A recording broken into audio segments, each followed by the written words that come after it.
Good morning students. आज हम 12वीं कक्षा के भूगोल का सेकंड पार्ट से फोर्थ लेसन मानव बस्तियों का फर्स्ट लेक्चर शुरू करते हैं कि मानव बस्तियाँ क्या है। देखिए, जैसा कि आपसे ये चित्र सामने दिख रहा है आपको कि जहाँ पर मनुष्य रहता है, चाहे 5-7 परिवार रहते हों, चाहे उससे ज़्यादा परिवार रहते हों या बहुत बड़ी संख्या में लोग इकट्ठे रहते हों, उन सबको हम मानव बस्तियाँ कहते हैं। तो यहाँ पर हम मानव बस्तियों के बारे में पढ़ेंगे कि मानव बस्तियाँ कितने प्रकार की होती है, क्या उनकी समस्याएं हैं, उन सब के बारे में इस चैप्टर में हम पढ़ेंगे। मानव बस्ती का अर्थ है किसी प्रकार और आकार के घरों का संकुल जिनमें मनुष्य रहते हैं, यानी इकट्ठे घर रहना। संकुल का मतलब है कि 10, 20, 30 घर इकट्ठे या बहुत अधिक घर इकट्ठे हों तो उसे मानव बस्ती कहते हैं। इस उद्देश्य के लिए लोग मकान और अन्य इमारतों का निर्माण करते हैं और अपने आर्थिक पोषण आधार के लिए कुछ क्षेत्र पर स्वामित्व रखते हैं। अतः बस्ती की प्रक्रिया के मूल रूप से लोगों के समूहन और उसके संसाधन आधार के रूप में क्षेत्र का आवंटन सम्मिलित होते हैं। बस्तियाँ आकार और प्रकार में भिन्न होती है। उनका परिसर एक पल्ली से लेकर महानगर तक होता है। आकार के साथ बस्तियों की आर्थिक अभिलक्षण और सामाजिक संरचना बदल जाती है और साथ ही बदल जाते हैं पारिस्थितिक और प्रौद्योगिकी। बस्तियां छोटी और विरल रूप से लेकर बड़ी और संकुलित अवस्थित हो सकती है। विरल रूप से अवस्थित छोटी बस्तियां जो कृषि अथवा अन्य प्राथमिक क्रियाकलापों में विशिष्टता प्राप्त कर लेती है, गांव कहलाती है। दूसरी ओर कम और किंतु बड़े अधिवास द्वितीयक और तृतीयक क्रियाकलापों में विशेषकृत होते हैं, जो इन्हें नगरीय बस्तियाँ कहा जाता है। अर्थात जो छोटी बस्तियाँ होती हैं जिन्हें हम गाँव कहते हैं, वहाँ पर जो प्राथमिक क्रियाएं हैं, जैसे कृषि कार्य है, एक प्राथमिक क्रिया है, उनमें वो लोग विशिष्टता प्राप्त कर लेते हैं। और इसके साथ जहाँ पर उद्योग, कारखाने, इस तरह की जो क्रियाएं होती है, जहाँ पर जनसंख्या अधिक होती है, वो नगरीय बस्तियाँ कहलाती है। तो ग्रामीण और नगरीय बस्तियों में आधारभूत अंतर क्या है? देखिए क्या दोनों में आधारभूत अंतर है। पहला है, ग्रामीण बस्तियाँ अपने जीवन का पोषण अथवा आधारभूत आर्थिक आवश्यकताओं की पूर्ति भूमि आधारित प्राथमिक आर्थिक क्रियाओं से करती है, जबकि नगरीय बस्तियां एक और कच्चे माल के प्रक्रमण और तैयार माल के विनिर्माण तथा दूसरी ओर विभिन्न प्रकार की सेवाओं पर निर्भर करती है। नगर आर्थिक वृद्धि के नोड के रूप में कार्य करते हैं और न केवल नगर निवासियों को बल्कि अपने पृष्ठभूमि की ग्रामीण बस्तियों को भी भोजन और कच्चे माल के बदले वस्तुएं और सेवाएं उपलब्ध कराते हैं। नगरीय और ग्रामीण बस्तियों के बीच प्रकार्यात्मक संबंध परिवहन और संचार परिपथ के माध्यम से स्थापित होता है। ग्रामीण और नगरीय बस्तियां सामाजिक संबंधों, अभिवृत्ति और दृष्टिकोण की दृष्टि से भी भिन्न होती है। ग्रामीण लोग कम गतिशील होते हैं और इसलिए उनमें सामाजिक संबंध घनिष्ठ होते हैं। दूसरी ओर नगरीय क्षेत्रों में जीवन का ढंग जटिल और तीव्र होता है और सामाजिक संबंध औपचारिक होते हैं। अर्थात गाँव में जो सामाजिक संबंध हैं, लोग एक दूसरे की मदद करते हैं, एक दूसरे का काम में हाथ बटा लेते हैं, लेकिन शहरों के अंदर जो सामाजिक संबंध है इतने गहरे नहीं हैं जितने गाँव में हैं। तो इस प्रकार आपने ग्रामीण और नगरीय बस्तियों में जो आधारभूत अंतर है वो यहाँ पर आपने देखा। इसके बाद ग्रामीण बस्तियों के प्रकार क्या है।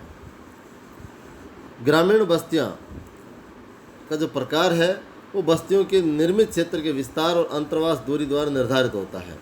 भारत में कुछ 100 घरों से युक्त, अर्थात बड़ी बस्तियों से लेकर छोटी बस्तियां, उसमें सहत अथवा गुच्छित गांव विशेष रूप से उत्तरी मैदानों में एक सार्वत्रिक लक्षण है। फिर भी अनेक क्षेत्रों में ऐसे हैं जहां अन्य प्रकार की ग्रामीण बस्तियां पाई जाती है। ग्रामीण बस्तियों के विभिन्न प्रकारों के लिए अनेक कारक और दशाएं उत्तरदायी है। इसके अंतर्गत भौतिक लक्षण, भूभाग की प्रकृति, ऊंचाई, जलवायु और जल की उपलब्धता और सांस्कृतिक और मानव जातीय कारक, सामाजिक संरचना, जाति और धर्म, सुरक्षा संबंधी कारक, चोरी और डकैती से सुरक्षा करते। वृत्त तौर पर भारतीय ग्रामीण बस्तियों को 4 प्रमुख प्रकारों में रखा गया है। तो यहाँ पर ग्रामीण बस्तियों के कारक को प्रभावित करने वाले प्रमुख कारक कौन कौन से हैं? यहाँ भौतिक, सांस्कृतिक और सुरक्षा संबंधी 3 महत्वपूर्ण कारक है जो ग्रामीण बस्तियों के प्रकार को प्रभावित करते हैं। तो 4 प्रकार यहाँ बताए गए हैं: गुच्छित, संकुलित अथवा अकेंद्रित, अर्धगुच्छित अथवा विखंडित, पल्लीकृत और परीक्षित अथवा एकाकी बस्तियाँ। अब जैसा कि इनके नाम से स्पष्ट होता है, सबसे पहले गुच्छित बस्तियाँ, क्लस्टर्ड सेटलमेंट्स। गुच्छित यानी आपस में नज़दीक नज़दीक सटे हुए घरों की जो बस्तियाँ होती है वो सहत अथवा संकुलित रूप से निर्मित क्षेत्र होता है। इन्हें हम सहत बस्तियाँ भी कहते हैं। इस प्रकार के गाँव में रहन सहन का सामान्य क्षेत्र स्पष्ट और चारों ओर से फैले खेतों, खलिहानों और चरागाहों में पृथक होता है। संकुलित निर्मित क्षेत्र और इसकी मध्यवर्ती गलियां कुछ जाने पहचाने प्रारूप अथवा ज्योमेट्री आकृति वाले प्रस्तुत करते हैं, जैसा कि आयताकार, अरिये, रैखिक इत्यादि। ऐसी बस्तियां प्राय उपजाऊ जलोढ़ मैदानों और उत्तर पूर्वी राज्यों में पाई जाती है। कई बार लोग सुरक्षा अथवा प्रतिरक्षा के कारणों से भी सहत गाँवों में रहते हैं, जैसे कि मध्य भारत के अंदर।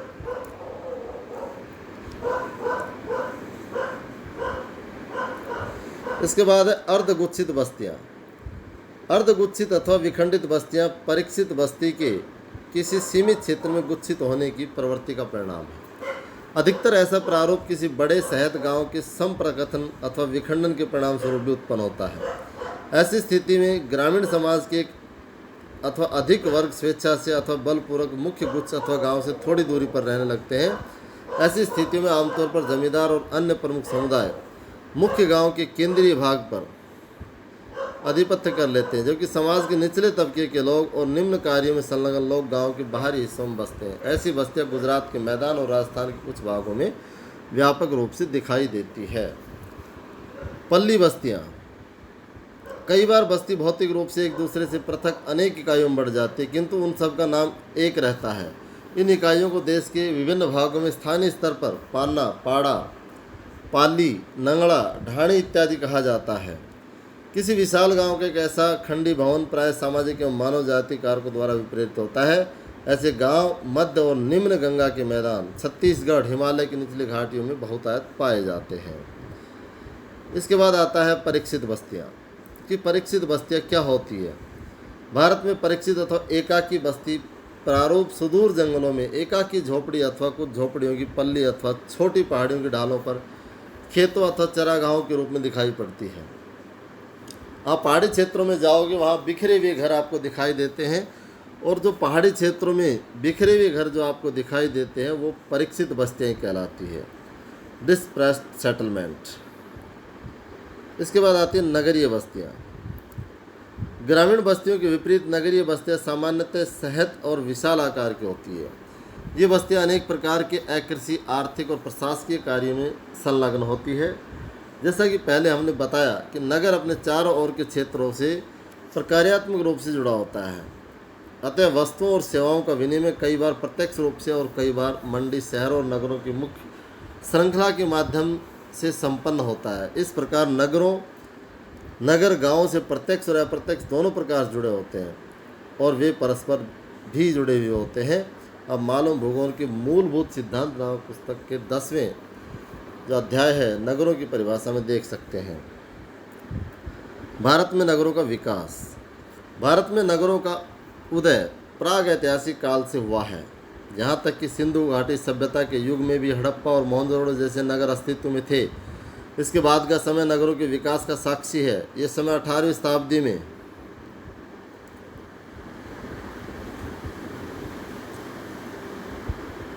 यूरोपियों के भारत आने तक आवधिक उतार चढ़ाव से भरा रहा। विभिन्न युगों में उनके विकास के आधार पर भारतीय नगरों को इस प्रकार वर्गीकृत किया गया है: प्राचीन नगर, मध्यकालीन नगर और आधुनिक नगर।